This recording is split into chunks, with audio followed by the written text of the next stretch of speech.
اعوذ باللہ من الشیطان الرجیم میں اللہ کے پناہ مانگتا ہوں شیطان مردود سے۔ ولولا فضل اللہ علیکم ورحمتہ فی الدنیا والآخرة لمسکم فیما افضتم فیہ عذاب عظیم۔ تم مسلمانوں پر دنیا اور آخرت میں اللہ کا فضل اور اس کی رحمت نہ ہوتی تو جس راستے پر تم چل نکلے تھے اس میں تم پر کوئی بڑا عذاب آ جاتا۔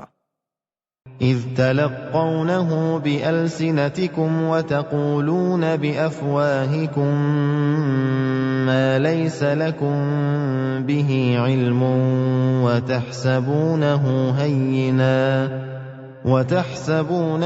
هينا وهو عند الله عظيم۔ ذرا خیال کرو جب تم اس کو اپنی زبانوں سے نقل در نقل کر رہے تھے اور اپنے منہوں سے وہ بات کہہ رہے تھے جس کا تمہیں کوئی علم نہ تھا، تم اس کو معمولی بات سمجھ رہے تھے، حالانکہ اللہ کے نزدیک وہ بہت بڑی بات تھی۔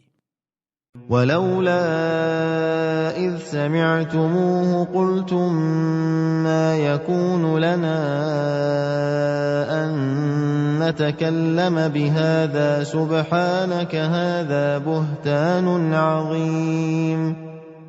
تم نے اس کو سنتے ہی کیوں نہ کہہ دیا کہ ہم کو زیبا نہیں کہ ہم ایسی بات زبان پر لائیں، معاذ اللہ، یہ تو بہت بڑا بہتان ہے۔